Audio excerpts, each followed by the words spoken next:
live, and on your side. This is KTBS 3, 9 o'clock news hour on KPXJ CW21. Good evening, everybody. Welcome to 3 News at 9. Appreciate you being with us. My name is Jeff Blindfor. Mayor Tom Arsenault is unwavering in his calls for increased security and earlier start times for Shreveport's Mardi Gras parades. Our Madison Edwards spoke with the mayor today, and he has the latest on his plans for increased security. Madison? Good evening, Jeff. The mayor says money isn't the issue. The problem is finding enough officers, but he is reaching out to neighboring parishes and cities to help recruit. I'm doing everything I can to try and solve the problems that are there, and it's up to the crews to be as cooperative as I have been. We have been getting assistance in attempting to locate the security officers. We have a possibility of some officers coming from Monroe, and we have a possibility of some officers coming from Natchitoches. If those work out, then we would be able to have the parades on the same day. This has never been about not having parades. It has always been about public safety. It always has been about public safety, and with the fact that crime rates tend to go up at night, he's demanding earlier start times to ensure that safety. We'll finish before dark, which is what our goal is, and we've had trouble doing that with the parades. Having the parades after dark increases the need for security because there's less visibility and there tends to be more activity after dark. The mayor says he talked to Bossier Mayor Tommy Chandler to see if his city could help, but right now it's uncertain if Bossier City or Parish can provide that additional manpower. He's urging the crew of Centaur to come up with a proposed date in order to have police agencies on standby. Jeff? Well, it's getting to be a real problem. Thanks, Madison. Appreciate the update. Meanwhile, Louisiana's Lieutenant Governor Billy Nungesser is getting involved in the controversy over Shreveport's Mardi Gras parades. Issues still exist over the details, as you've heard, with the crews and the mayor struggling to come to a solution. Our Brittany Breeding spoke with Nungesser today and has more on his agenda.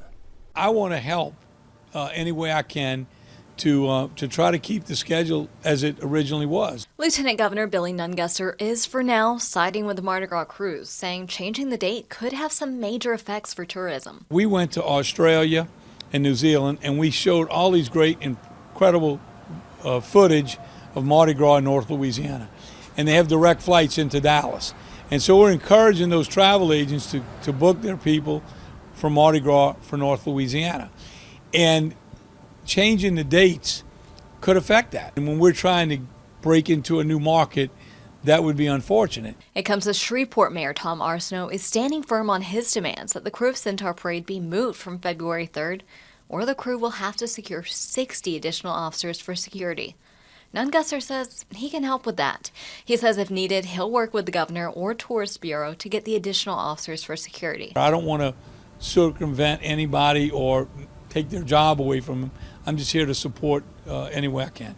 The people that come here time and time again tell us they come back because they met somebody at Mardi Gras. Other changes the mayor wants to include having the parades in by 7 p.m., something the crews have said is a deal breaker. And I feel in the long run that we just need to, we're wanting a seat at the table and to be able to sit down with him and go over everything, and let's come together as one and make this happen. Despite what happens with these changes, Mardi Gras will still happen. Well, we're going to have a parade, trust me.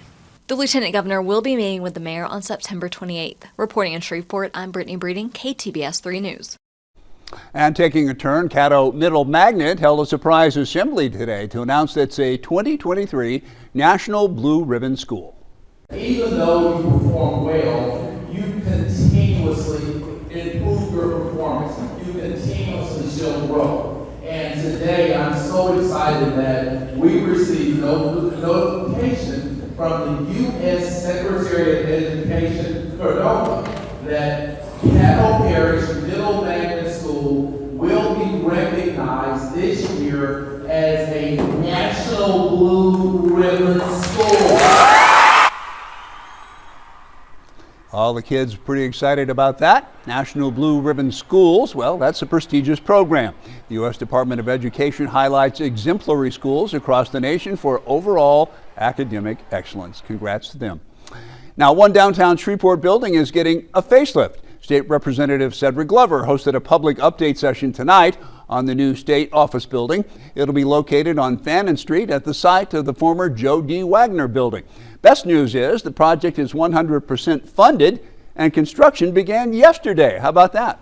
Here's Shreveport's architect Christopher Coe's rendering of that new building.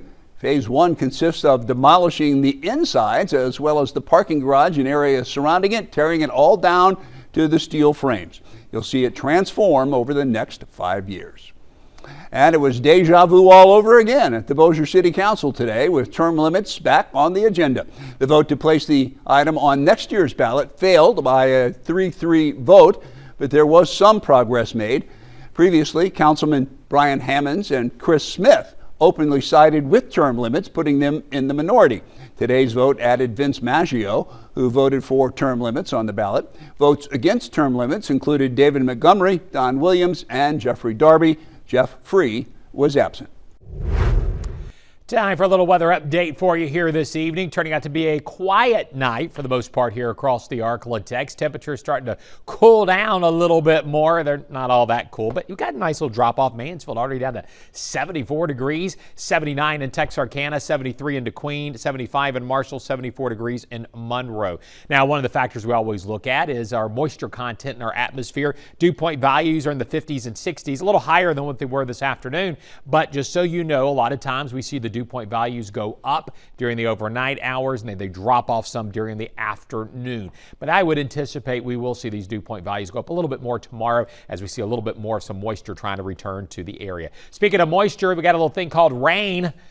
From what I understand, the past 2 weeks, we've seen a little bit of it here in the Arklatex, but still not enough. We do have some strong thunderstorms there to the northwest of Dallas-Fort Worth. The big question is, will any of this hold together and move into parts of the Arklatex tonight or tomorrow? Details in your forecast in a few moments.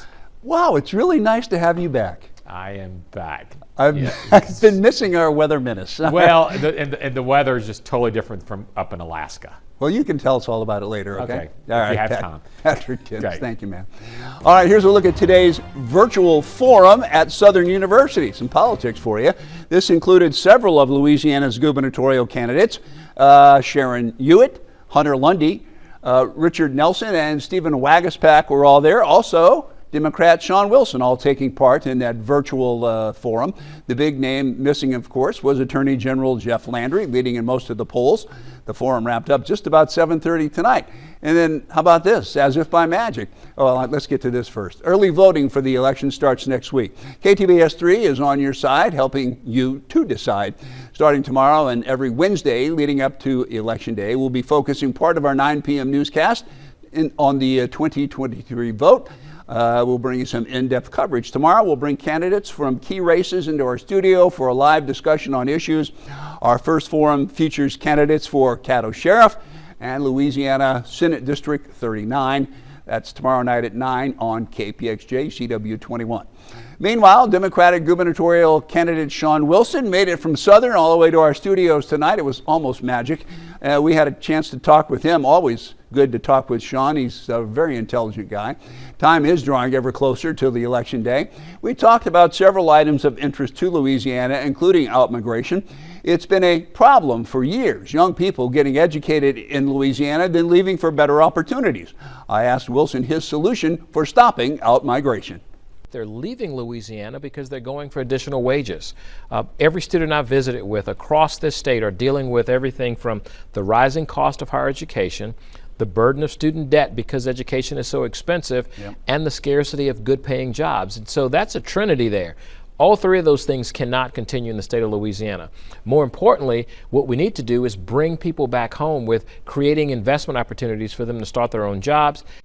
Now, Wilson also discussed crime, the insurance crisis, and several infrastructure projects, and we'll be hearing more as the election draws closer. Again, Election Day is October 14th.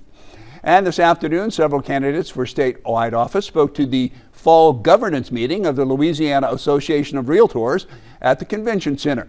Now, that convention was the only stop in the state for the National Association of Realtors Riding with the Brand National Tour.